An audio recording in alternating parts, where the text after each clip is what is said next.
ICC champions ট্রফিতে ইন্ডিয়ার ম্যাচগুলো যেহেতু দুবাইতে এবং ইন্ডিয়ার স্কোয়াডে 5 জন স্পিনার আছেন, সবকিছু মিলিয়ে ইন্ডিয়া এমন উইকেট প্রিপেয়ার করার চেষ্টা করছে তাদের ম্যাচের জন্য যেখানে একটু স্পিন ফ্রেন্ডলি হবে।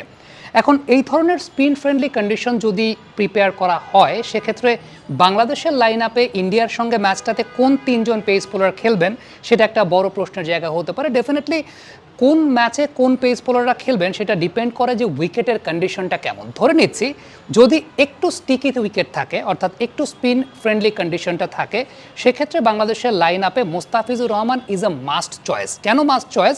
কারণ মোস্তাফিজ এই টাইপের উইকেটে আপনার থার্ড স্পিনার হিসেবে কাজ করতে পারেন।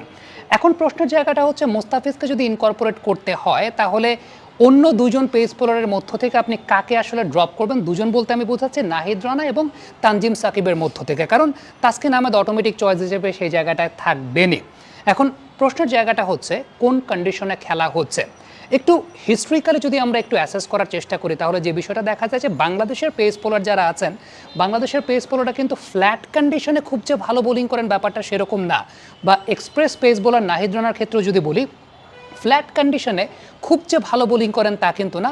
নাহিদ রানার স্ট্রেংথের জায়গাটা অনেক বেশি মাত্রায় বিকশিত হয় যখন উইকেট একটু স্টিকি থাকে, অর্থাৎ একটু স্টিকি উইকেটে নাহিদ রানা কিছু আনইভেন বাউন্সও প্রডিউস করতে পারেন এবং তার যে ওই যে 10 কিলোমিটার এক্সট্রা পেসটা, সেই 10 কিলোমিটার এক্সট্রা পেসের বেনিফিটটা অনেক বেশি মাত্রায় বাড়তে থাকে।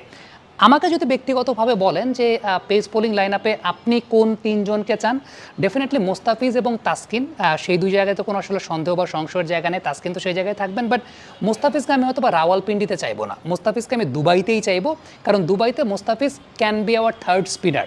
অনেকে মনে করতে পারেন যে এই কথা কেন বলছি, কারণ মোস্তাফিজের যে রোল অফ দ্য রিস্ট কাটার বা ব্যাক অফ দ্য হ্যান্ড তিনি যে স্লোয়ারগুলো করে থাকেন সেটা অনেকটা স্পিনারদের মতোই কাজ করে এবং ওই টাইপের উইকেটে আসলে সেটা অনেক বেশি মাত্রায় বেনিফিশিয়াল হবে। Tanzim definitely one of the best bowlers of the country এবং one of the best bowlers of the world, no doubt about that. But তানজিমকে এই জায়গাটায় আমি স্যাক্রিফাইস করতে চাইবো। আমাদের পেস বোলিং কম্বিনেশনটাই এমন, আমাকে আসলে মানে যে কোনো একজনকে যদি বেছে নিতে হয় সেক্ষেত্রে ওই ম্যাচের পার্সপেক্টিভে প্রতিপক্ষ ইন্ডিয়া এবং নাহিদ রানার স্ট্রেংথের জায়গা যদি আমি বলি এবং দুবাইতে যে ধরনের উইকেটে খেলা হবে, আবারও বলছি আমাদের পেস বোলাররা কিন্তু ফ্ল্যাট কন্ডিশনে তাদের ওই এক্সট্রা পেসের যে ডিফারেন্সটা ওইটা ওইভাবে ক্রিয়েট করতে পারেন না। তারা দুইটা জায়গায় ভালো বোলিং করেন, একটা হচ্ছে একটু প্রপার সিমিং কন্ডিশনে, আরেকটা একটু স্টিকি উইকেটে যেখানে হয়তো বা স্পিনারদের জন্য কিছু আছে। দেখবেন ওই টাইপের উইকেটে বাংলাদেশের পেস বোলাররা বেশ ভালো বোলিং করেন। এবং কেন আমি বলছি যে দুবাইয়ের উইকেটে নাহিদ রানার ওই 10 কিলোমিটারের যে এক্সট্রা পেসটা আছে, সেই এক্সট্রা পেসটা ওই টাইপের স্টিকি উইকেটে একটু আনইভেন বাউন্স ক্রিয়েট করতে পারবে, একটু বেশি হাইট ক্যারি করতে পারবে এবং ব্যাটারদেরকে ডিস্টার্বিং জোনে বল করতে পারবে, অর্থাৎ ডিস্টারবেন্সটা ক্রিয়েট করতে পারবে। আরেকটা ছোট্ট কথা বলি, সেটা হচ্ছে ইন্ডিয়া যদি স্পিনিং কন্ডিশন বানায় বা একটু স্পিনারদের জন্য সহযোগিতা করে এরকম কন্ডিশন বানায়, সেটা কিন্তু ইন্ডিয়ার জন্য একটা ডিসিভিং জোন। কেন ডিসিভিং জোন বা ইন্ডিয়ার জন্য সেটা আসলে একটু খারাপ? কেন খারাপ সেটা আমি বলছি।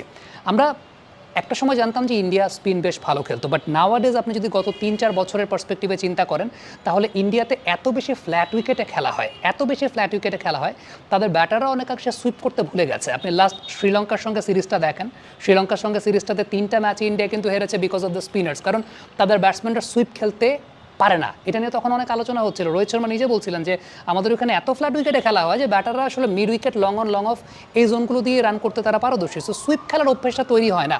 নিউজিল্যান্ডের সঙ্গে স্পিনিং ট্র্যাক বানিয়ে টেস্ট ক্রিকেট ইন্ডিয়া কিন্তু হেরে গেছে।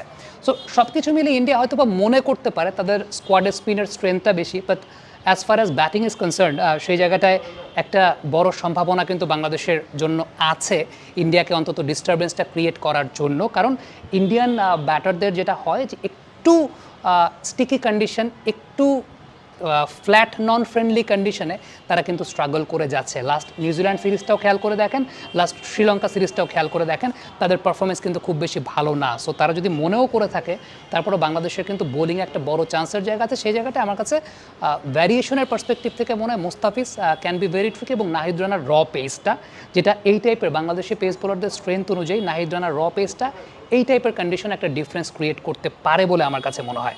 So my choice for 3 pace bowlers, Taskin Ahmed, Nahid Rana, Mustafizur Rahman. আপনাদেরটা জানতে চাই, কমেন্ট বক্সে লিখে পাঠাবেন।